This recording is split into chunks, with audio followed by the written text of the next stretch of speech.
शुरुआत कहां से की जाए? तो छोटी तीज से की जाए। इंग्लिश में भी एग्जैक्टली छोटी तीज लिखना इसको, कोई स्मॉल थर्ड डे टाइप का कर मत लेना कुछ कि आपको लगे यार ये लिख देते हैं, नहीं छोटी तीज ही लिखा जाना चाहिए।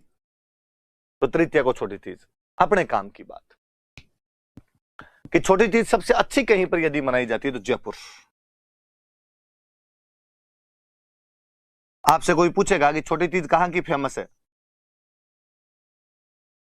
बिना सोचे समझे बताना कि सर छोटी तीज है वो जयपुर की प्रसिद्ध है। आपको पूछेगा कि हम छोटी तीज मनाते क्यों हैं, मैं कहूंगा छोटी तीज हमारे पति पत्नी के प्रेम का त्योहार है। पति पत्नी के प्रेम का त्योहार है।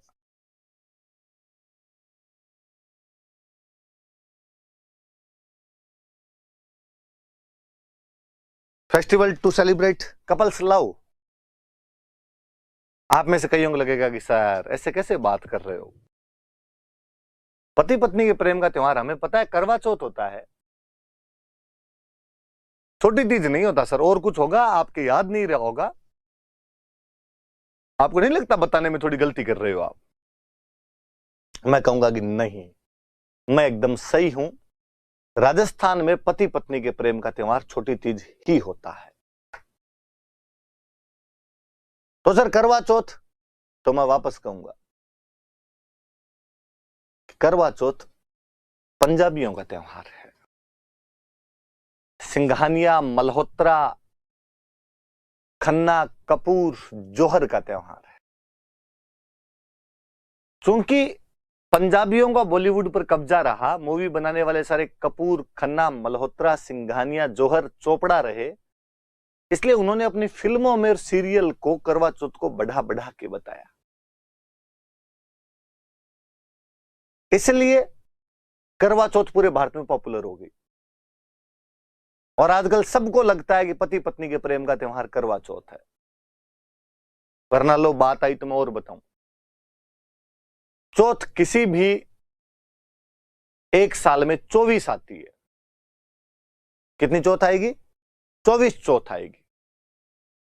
12 चौथ कृष्ण पक्ष में, 12 चौथ शुक्ल पक्ष में, 12 अंधेर पक्ष अंधेरे वाले में, 12 चानन पक्ष चंद्रमा वाले में।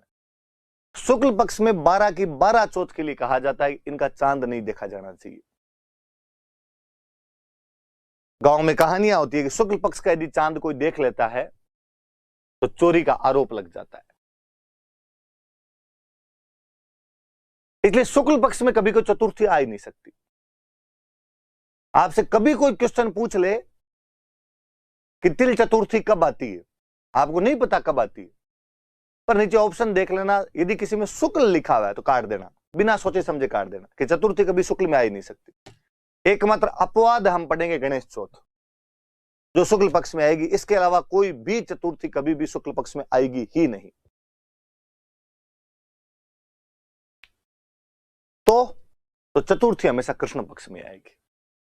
तो आपने कहा कि ठीक है सर, यदि शुक्ल पक्ष में गणेश चतुर्थी वाले अपवाद को छोड़ दें तो शुक्ल पक्ष में चतुर्थी आ ही नहीं सकती, तो 24 में से 24 12 तो उधर वाली निकल गई, इधर केवल 12 बची, तो मतलब कृष्ण पक्ष वाली चतुर्थी आ सकती है। मैं कहूंगा हाँ,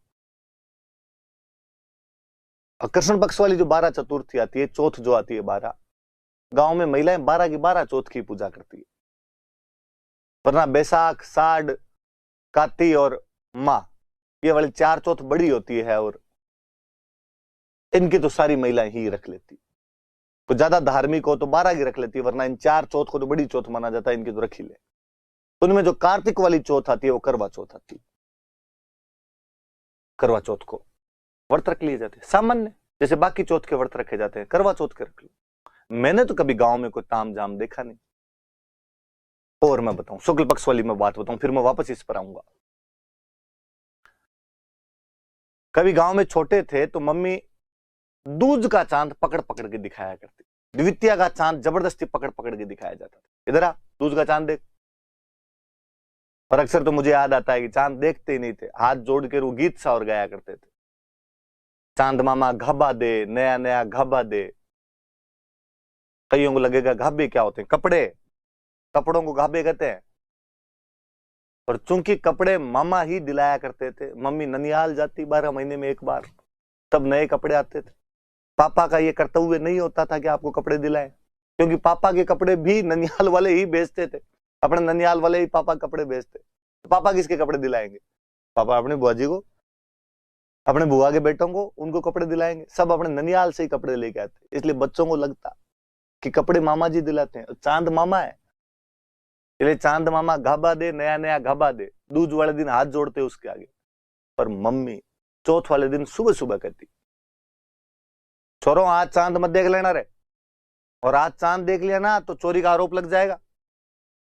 भगवान कृष्ण पे लग गया था कि उन्होंने सैमंतक मणि चुराई है, क्योंकि उन्होंने चौथ का चांद देख लिया था। केवल इस वजह से कलंक लग जाता है चौथ का चांद देखने से। पर बचपन में जिन चीजों के लिए मना किया जाता है, उन चीजों को करने में ज्यादा मजे आते हैं। और उस दिन शाम को चांद, वरना तो पता ही नहीं चलता चांद कब आया और कब चला गया। उस दिन शाम को धीरे धीरे देखते, पर यूं देखते। एक आधा भाई बहन खोड़ ला होता, मम्मी को बताऊंगा, मम्मी को बताऊंगा, कई बार तो पिटाई और हो जाती। तब से मन में आएगा भाई चौथ का चांद नहीं देखेंगे। मेरे तो अभी एक दिन दिख गया था, 4-5 दिन पहले, ये जो चौथ निकली इसका, मुझे यूं बड़ा अजीब लगा, यार चौथ का चांद देख लिया, अपने चौथ का चांद देख लिया। भले कितने साइंटिफिक होने की कोशिश करें, हमें पता है कि अंधविश्वास ये देखने से क्या ही हो जाएगा ऐसे, पर मन में अभी तक भी वो बचपन जिंदा रहता है कि नहीं यार चौथ का तो नहीं देखते हैं ना, बचपन में मना करते थे ना, चौथ का क्यों दिख गया।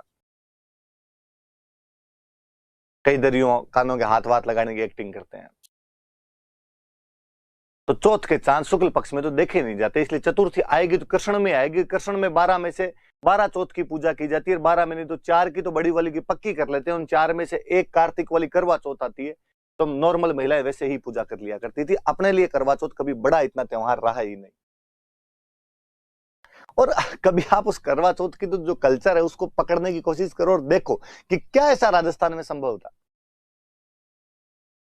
कि करवा चौथ जो नॉर्मली अब हम देख रहे हैं, जो स्वरूप देख रहे हैं, वो ये कहता है कि पत्नी सज संवर के, एकदम सज धज के छत पे जाएगी और वहां छलनी में से अपने पति को देखेगी। चांद वो है, उसको देखेगी। इमेजिन कीजिए, आज से 2 पीढ़ी पहले क्या अपनी मम्मी वाली पीढ़ी, दादी वाली पीढ़ी ऐसा कर सकती थी? क्या कोई महिला सज धज के छत पे खड़ी हो सकती थी? गांव वाले बात बना ले पूरे, अब फलान जी की बीरनी छत पे खड़ी थी और उसमें पति को देख ले।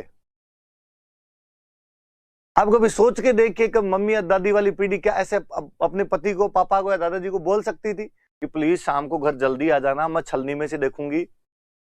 जूता 10 नंबर का आता है पैर में। उल्टी लुगाइयां अपने तो कहती थी कि बोमिया तू बाहर ही रहना, मत आना। डाकियों से लगता था डर पहले, तो कोई पति को बुलाने वाली ये फीलिंग तो हुआ ही नहीं करती थी। अपने चौथ चांद देखा, शाम को रोटी खा ली, दिन में कहानी सुन लिया करते थे। एक को बाबू कहानी आती थी, बाबू कहानी सुना दिया करती थी। तो भाई साहब अपने करवा चौथ नहीं होती थी, पति पत्नी के प्रेम का त्योहार था। अपने जो पति पत्नी के प्रेम का त्योहार था वो तीज था, तीज आया करती थी। और कभी पुरानी राजस्थानी कहानियां सुनो आप, कहानियों में आएगा कि बंदे की शादी हुई और शादी होने के बाद बंदे को लगा यार 1 से 2 हो गए, कमाना चाहिए। इतने दिन तक तो निकमे बैठे थे, बापू ढाबे पे खाना खा रहे थे।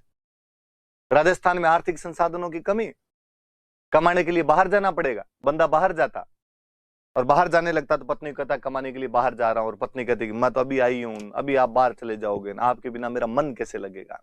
पति समझाता कि देख कमाने तो पड़ेंगे, यहां बैठे रहने से तो कैसे पार पड़ेगी, पर मैं तुम्हें वचन देता हूं कि मैं साल भर के अंदर वापस तुम्हारे पास आ जाऊंगा। पत्नी वापस हाथ में हाथ रख के कसमें खिलाती। नया जोड़ा तो कर ही सकता है ऐसा थोड़ा कुछ कि और पता नहीं, पर तीज वाले दिन वापस आ जाना। बात पे गौर कीजिए आप, पत्नी पति को कह रही है कि तीज वाले दिन वापस आ जाना। तमाम राजस्थानी कहानियां ये चीज बताती है।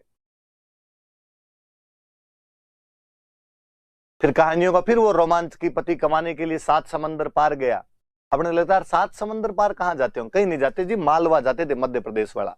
बीच में 7 नदियां आती थी, अपने वालों की तो नदियां भी नहीं देखी होती थी, पश्चिमी राजस्थान वालों की। तो इतना पानी देखे अपने को लगता है समंदर ही पड़ा है, तो 7 समंदर पार गए थे। कहानियों का रोमांच वो कि सावन का महीना आते ही और पति ने जिस सेठ के, जिस राजा की नौकरी करता था, उसको कहा 30 वाले दिन छुट्टी देना, मुझे घर जाना है। सेठ या राजा बहुत खड़ूस था और उसने छुट्टी नहीं दी। दूज वाले दिन तो पति ने कहा छुट्टी दो तो ठीक, वरना मैं यूं ही जाऊंगा, क्योंकि मैं पत्नी को वचन दे के आया था कि मैं 30 वाले दिन शाम को तेरे से मिल लूंगा आके। और पत्नी ने कहा था कि यदि 30 वाले दिन शाम तक नहीं आए तो मैं अग्नि में बैठ जाऊंगी, चिता के अंदर बैठ जाऊंगी, सत्य कर लूंगी, मैं लुगाई मर जाएगी मेरे पीछे। छुट्टी दो तो ठीक, नहीं दो तो ठीक, मैं जा रहा हूं। और पति अपना घोड़ा लेकर उन 7 समंदरों को लांघता हुआ रातों रात 30 वाले दिन शाम तक तो अपनी पत्नी के पास पहुंच जाया करता था। इतनी कठिनाइयां वो केवल तीज के त्योहार के लिए झेल रहा है, क्योंकि पति पत्नी के प्रेम का त्योहार तीज है। फिर मुझे लगता है कि ये जो करवा चौथ में जो सज धज है, ये सज धज भी तो हमारे उधर थी, तीज पे थी। तीज पे लहरिया उड़ा करते थे, लहरिया। और कितना महंगा आता होगा कि उस समय गीत बनाए हमने कि मारे लहरिया 900 रुपया रोकड़ा सा। तब वो 900 रुपए केस के अंदर आता होगा और पत्नी ये विश करती होगी, मांगती होगी कि लाओ तो लहरिया ला के दो, महंगी वाली चीज ला के दो मुझे। मैं और इस बात पे आऊं कि आजकल आपके करवा चौथ का कंसेप्ट कहता है कि ये पति पत्नी के प्रेम का त्योहार और पति पत्नी को गिफ्ट देगा। ये हम जो गिफ्ट थे ये भी तीज पे दिया करते थे। हम तो थोड़े और फॉरवर्ड थे, हम मानते थे कि शादी छोड़ो, सगाई भी अपने आप में आधा विवाह होता है। और पहले गांव में ऐसे केस नहीं सुने जाते थे कि कोई सगाई टूट गई किसी की। नहीं साहब, सगाई हुई है तो 2 परिवारों के बीच के 7 जन्मों का बंधन है, इनके बीच का अटूट रिश्ता है। सगाई हो गई, शादी हुई नहीं, तीज आई। क्योंकि सगाई अपने आप में आधा विवाह है, तीज पति पत्नी के प्रेम का त्योहार है, तो पति पत्नी को गिफ्ट भेजे। और हम कहते हैं कि भेजते हैं भाई, पति गिफ्ट भेजता है। और वो जो गिफ्ट होते हैं उन गिफ्ट को बोलते हैं सिंजारे। कि पति द्वारा पत्नी को गिफ्ट भेजे जाते हैं, वो पीहर में होती है तो पीहर में गिफ्ट भेजे जाते हैं, उनको सिंजारे कहते हैं कि सिंजारा आया। हम और फॉरवर्ड थे, हमने कहा कि ये रिश्ता केवल पति पत्नी का थोड़ी होता है, ये न्यूक्लियर फैमिली वाले कंसेप्ट हमारे नहीं है। उस पत्नी का रिश्ता एक बंदे से नहीं है, केवल उसके पूरे परिवार से, सास ससुर ननद देवर, इसलिए सबकी तरफ से गिफ्ट जाएंगे। इसलिए हम कहते हैं ससुराल पक्ष से नवविवाहिता को ये गिफ्ट भेजे जाते हैं, ससुराल पक्ष से उस लड़की को गिफ्ट भेजे जाते हैं जो सिंजारे होते हैं। वो कुंवारी है, अभी तक शादी नहीं हुई है, तो भी उसको पीहर में बैठे बैठे उसके ससुराल वालों ने गिफ्ट भेजे कि नहीं तू हमारी बहन नहीं है।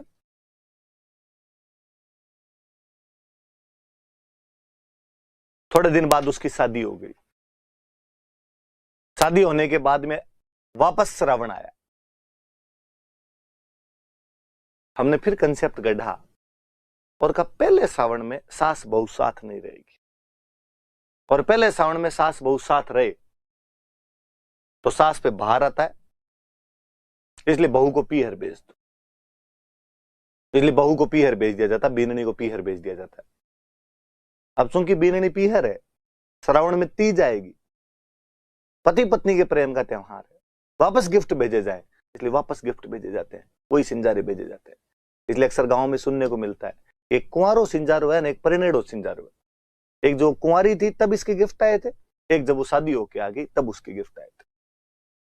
फिर चूंकि अगले श्रावण से वो अपने वहीं रहती है, तो बाद में इतना आदान प्रदान अपने को देखने को मिलता नहीं।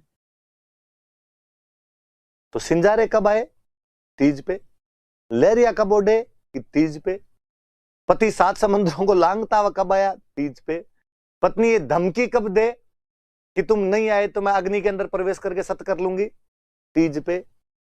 इसका मतलब पति पत्नी के प्रेम का त्योहार तीज है। करवा चौथ है त्योहार, तो जितना तीज है उतना नहीं। इसलिए है लड़कियों, तुम पर यह महती जिम्मेदारी है कि केवल इस कल्चर को पढ़ाई के लिए नहीं पढ़ना है, एग्जाम पास करने के लिए नहीं पढ़ना है। मैं नहीं कहूंगा आपसे कि करवा चौथ मनानी बंद कर दी जाए, मनाई जाए, धूमधाम से मनाई जाए, पर तीज बंद नहीं होनी चाहिए। तीज करवा चौथ से ऊपर वाला महत्व रखनी चाहिए। यह हमारा परंपरागत त्योहार है, यह पति पत्नी का त्योहार है। करवा चौथ हमने बॉलीवुड से सीखा है। इस बॉलीवुड ने कई कांड करवाए हैं अपने। राजस्थान में लड़कियों के शादी के बाद सरनेम चेंज नहीं हुआ करते थे। मुझे याद है आरपीसी ने एक बार एक क्वेश्चन पूछ लिया था कि राजस्थान में कौन सी जाति में लड़कियां शादी के बाद अपने सरनेम चेंज नहीं करती, और आरपीसी ने उत्तर माना राजपूत, कि राजपूतों में लड़कियां शादी के बाद सरनेम चेंज नहीं करती। मुझे लगा यार आरपीसी वाला भोला है पेपर बनाने वाला। इसने क्या कुछ एग्जाम्पल देखेगी। राजा का नाम जसवंत सिंह राठौड़, रानी का नाम हाड़ी रानी जसवंत दे। उसको लगा अच्छा सरनेम वही पड़ा है इसके। तो राजा का नाम सवाई जयसिंह कछवाहा, रानी का नाम के चंद्र कंवर सिसोदिया। हाँ इधर भी लपड़ा है। राजा का नाम कि राज सिंह सिसोदिया, रानी का नाम कि चारुमती राठौड़। और उसने कहा कि हाँ राजपूतों में लड़कियां शादी के बाद अपना सरनेम चेंज नहीं करती। तो उसने क्वेश्चन पूछ लिया। मैं कहूंगा कि यदि वो हमारे गांव में जाके किसी भी जाति या धर्म के अंदर पूछता तो डोकरियां बताती कि मारो गोत ओ है, अंको गोत ओ है। अंको मतलब पति वालों का गोत्र ये है, मेरा गोत्र तो वही है। मैं कहूं आज भी घर पे दादी जी बैठे, उनसे पूछ लेना कि तुम्हारा गोत्र क्या है। यदि आप वाला बता दे तो आप जैसे कहो वैसे करें। तो करके देखना, पहले इस्तेमाल करें फिर विश्वास करें। नहीं बताए सरनेम चेंज होते ही नहीं थे। ये महाराष्ट्र की प्रक्रिया है, वहां पर सरनेम चेंज हुआ करते थे। आजकल हम भी देखते हैं, देखा देखी लड़कियां सगाई होती फेसबुक पे ही सरनेम चेंज कर लेती। अपने कई बार लगता है यार ये तो फ्रेंड थी नहीं अपने एफबी पे, फिर कोई प्रोफाइल खोलो तो पता चलेगा अच्छा गॉट एंगेज्ड। इतने में ही जल्दी असर नहीं आया। पहले अक्सर गांव में हुआ करता था कि बाई का ब्याह करते, बाई पहली बार ही जब पियर आती ना तो ससुराल वाली भाषा बोलती। अपने राजस्थान में भाषाएं अलग अलग, कोस कोस पर बदले पानी, 3 कोस पर बदले वाणी। तो भाई ससुराल वाले थोड़े बहुत जो शब्द होती ससुराल वाले बोलते, और गांव में कहते भाई सासर और रंग जल्दी चढ़ो। मुझे लगता है आजकल बाई को सासर जाने की जरूरत ही क्या है। बाई सगाई के बाद भी रंग चढ़ाती है, सगाई के बाद ही अपने सरनेम चेंज कर लेती है। इसलिए है लड़कियों, पापा वाला सरनेम बेहद अच्छा है, तो बाई ब्लड है, तुम्हारी जीनियोलॉजी जुड़ी हुई है उससे। पति वाला सरनेम बच्चे लगाएंगे, तुम तो अपने पापा वाला सरनेम लगाओ कम से कम। बॉलीवुड ने कई काम करवाए हमसे। बॉलीवुड ने देवी देवता चेंज कर दिए भाई अपने। कौन जानता था 2 पीढ़ी पहले वैष्णो माता को। वैष्णो माता से माफी मांगते हुए 100 सलाम महाराज, माफी देना। पर 2 पीढ़ी पहले वाले को पूछो अपने राजस्थान में वैष्णो माता का नाम भी सुना था क्या? कोई गया था क्या तुम्हारी 7 पीढ़ियों में भी वैष्णो माता की? करणी माता, जीर्ण माता, शीला माता, जमवाई माता, चामुंडा माता, आई माता भरी पड़ी थी अपने यहां पे। एक पंजाबी आए, गुलशन कुमार जी। पंजाबियों की देवी मां वैष्णो है, पहाड़ों के अंदर है, पंजाब के पास में। वो जाया करते थे। उन्होंने जब गाने बनाए, गुलशन कुमार जी ने जब गाने बनाए, वो तो अपनी माता जी के बखान करेंगे। उन्होंने वैष्णो माता जी गाने बनाए। पूरा राजस्थान जा रहा है उधर, पूरा नॉर्थ इंडिया जा रहा है उधर। और मुझे लगा यार वहां से हम कई कंसेप्ट और सीख के आ गए। पंजाबी बड़े एनर्जेटिक लोग होते हैं, और जाते हुए जोर जोर से नारे लगाते, जोर से बोलो जय माता दी, आगे वाले जय माता दी, पीछे वाले जय माता दी। मुझे लगता है यार ये तो अपने तो होता ही नहीं है। अपने तो मंदिर जाते हैं तब कहते चुप, बोलेगा नहीं अगर कोई, बड़े हैं सामने देवी देवता, उनके सामने चरचर चरचर करते रहते हो, एकदम चुप रहो, मोबाइल साइलेंट करके जाते हैं। मुझे कई बार बड़ा अजीब लगता है कि मैं देशनो करणी माता मंदिर में गया हुआ होता हूँ और वहां पे कोई लड़कों का ग्रुप आता है, यहाँ चुपचाप माँ की भक्ति कर रहे होते हैं, माँ को याद कर रहे होते हैं, और कोई जोर से आगे बोलता है, जोर से बोलो सच्चे दरबार की, करणी माता की। मुझे कई बार उन बच्चों को समझाने का जी करता है कि बच्चों नहीं, अपने वाली जो मम्मी है, अपने वाली जो माता है, ये शोरगुल पसंद नहीं करती है, नाराज हो जाएगी। फिर कई बार लगता है कि यार बच्चे कह देंगे कि नहीं सर, नहीं भैया, माता कभी कुमाता नहीं हो सकती, मम्मी अपने बच्चों पे कभी नाराज नहीं हो सकती, शोरगुल करेंगे तो भी वो नाराज नहीं होगी। तो मुझे वापस उनको कहने का जी करता है कि जिस भाषा में तू जय बोल रहा है, ये भाषा माता को नहीं आती। ये जय माता दी, ये दी वाला जो वर्ड है ना, ये पंजाबी है। अपने वाली जय माता जी, जय माता की, जय माता री है। तू जोर से बोलो जय माता जी, जय माता की, जय माता री बोले तो समझ आएगा। पंजाबी नहीं आती करणी माता को, जीवन भर देशनों की रही थी, बीकानेर में रही थी, डोगरी के पल्ले नहीं पड़ेगी ये वाली भाषा। प्लीज मत बोल। बॉलीवुड क्या क्या नहीं करवाए हमसे। वैष्णो माता जाना उनके होता है जिनको मनाने होते हैं हनीमून। घर वालों को सीधा कदे हनीमून मना के आना है, तब तो आज भी पश्चिमी राजस्थान में तो उल्टा लटका के चमड़ी छोले कोई, तो कहा कि बेचारे लड़की का नाम लेके, और कहा लड़के ने जाके पापा के मम्मी के पास मुंह बनाते हुए कहा, भोला बनते हुए कहा। ये जब 12वीं में पढ़ती थी तब इसके जात बोली हुई थी कि जोड़े से वैष्णो माता की जाके आएंगे। घर वाले इन जात से न बड़ा डरते हैं कि बोली हुई मन्नत और नहीं जाए तो लफड़ा हो सकता है। घर वाले कहते सो सलाम महाराज, वैष्णो माता की जाके आओ। दोनों कहाँ है, सिक्कर पड़ेगी कि झुंझुनू पड़ेगी? कहा ना ना, है तो कश्मीर, इतना दूर कैसे जाओगे? अब देख लो, जाना ही पड़ेगा, क्या है। घर वाले रुपए देते हैं कि जाओ। कौन जानो राम देवरठ, जानो चोटीला धाम, किसको जाना वैष्णो माता, यहाँ देखने गुलमर्ग और सोनमर्ग। वैष्णो माता का नाम है बेचारी का, पर माता जी सब कुछ जानती है। उसके नाम पे जो जो कांड किए जा रहे हैं ना, डोकरी सब एकदम वही है जी। माता कुमाता नहीं हो सकती दो गति। कोई नहीं बच्चों, मेरे नाम पे भी एंजॉय कर लिया तुमने, कोई बात नहीं है। तो ये तीज है भाई, अपना पति पत्नी के प्रेम का त्योहार। अपने पति पत्नी के प्रेम का त्योहार करवा चौथ नहीं है। तो तीज कब आती है? तो श्रावण शुक्ल तृतीया को। सबसे अच्छी कहाँ हो? तो जयपुर के अंदर हो। किसका त्योहार है? तो पति पत्नी के प्रेम का त्योहार है। जो गिफ्ट आते हैं उनको क्या कहते हैं? सिंजारा कहते हैं। याद रहे, तो प्रीलिम्स में क्वेश्चन पूछेगा कि तीज के अवसर पर नवविवाहिता को मिलने वाले गिफ्ट क्या कहलाते हैं? सिंजारा। लफड़ा तो तब होगा जब वो ये पूछ लेगा सिंजारा क्या होता है। और नीचे ऑप्शन आएंगे, गरासिया महिला के नाक का आभूषण, बाड़मेर जिले का सुदूरवर्ती एक गांव, मूंग की एक किस्म, नवविवाहिता के लिए आने वाले उपहार। आपको लगेगा मूंग हो सकता है, मूंग फसलों में कोई नई किस्म आ गई होगी। मोदी सरकार ने कहा होगा किसानों की आय दुगनी करेंगे, इसलिए मूंग थोड़े अच्छे भेजेंगे, सिंजारे वाले मूंग भेज दिए होंगे कोई। नहीं, नवविवाहिता के लिए आने वाले गिफ्ट हैं। और याद रखना कि कौन सी ओढ़नी ओढ़ी जाती है? तो ओढ़नी का नाम है लहरिया। लहरिया के कपड़े पहने जाते हैं, लहरिया ओढ़नी ओढ़ी जाती है। इसलिए प्लीज लड़कियों, तीज वाले दिन सब लहरिया ओढ़ना। गिफ्ट मंगवाना तो भी कहना कि लहरिया लाके दिए जाए। और मैं बताता हूं, ये छोटी तीज प्रकृति प्रेम का त्योहार है।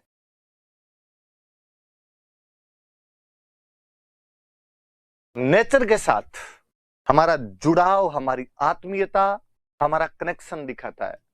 क्योंकि हमारी नेचर फलती फूलती भी तो श्रावण में ही थी। और नेचर फूलते फलती फूलती कब थी हमारे? इसलिए हमने श्रावण में झूले डाले, हमने श्रावण के झूलों के गीत गाए, बना रे बागाम झूला गाला।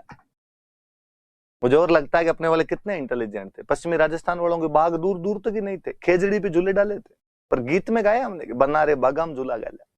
मुझे लगता है कोई केरला वाले कोई गाना सुनाया जाए, उसको जब इसका अर्थ बताया, उसको लगेगा ओ नो, राजस्थान में इतने बाग है कि वहां पे झूले भी डाले जाते हैं। तो कौन समझाए कि हमारे वाले इंटेलिजेंट थे, लोगों को बावड़े बनाने के तरीके निकाल लिए थे हमने। और जयपुर की तीज सबसे अच्छी, माँ पार्वती, माँ तीज सवारी निकल रही है। कभी राजमहलों से सवारी निकला करती थी और उस समय सैनिक उसके साथ में जाया करते थे। रंग बिरंगी वेशभूषा के अंदर महिलाएं और पुरुष उस तीज माता की सवारी के साथ जाते, सैनिक साथ में होते, हथियारों के साथ में होते। माँ पार्वती जब खुद बाहर जा रहे हैं, 16 श्रृंगार किए हुए तमाम गहनों से सुसज्जित होकर जा रहे हैं, उनके साथ सैनिक नहीं जाएंगे तो कौन जाएंगे? आज भी पुलिस तो अब भी जाती है, भले आप ये कह दो कि वो अब कानून व्यवस्था को कंट्रोल करने के लिए जाती है, पर दृश्य तो एकदम वैसा होता है आज तीज। और जयपुर की तीज तो क्या गीतों में गाई गई है। आज ही वो मेरे एक दोस्त हमेशा हंसते रहते हैं कि गांव की महिला के दो ही सपने होते हैं, एक तो उसे जयपुर की तीज देखनी होती है, एक उसे गाड़ी में अगली सीट पर बैठना होता है। ऐसे गांव के अंदर महिला को बराबर वाली सीट पे नहीं बिठाते, वो पीछे बैठ, महिला चाहती है कि धकली सीट पे बिठा ले, आगे वाली सीट पे बिठा ले, तो यूं जमारो सुधरे। या कोई जयपुर की तीज दिखा दे, हमने गीतों में गाए कोई जयपुरी की तीज दिखा दे हमारा रसिया, तो जयपुर की तीज याद रखिए।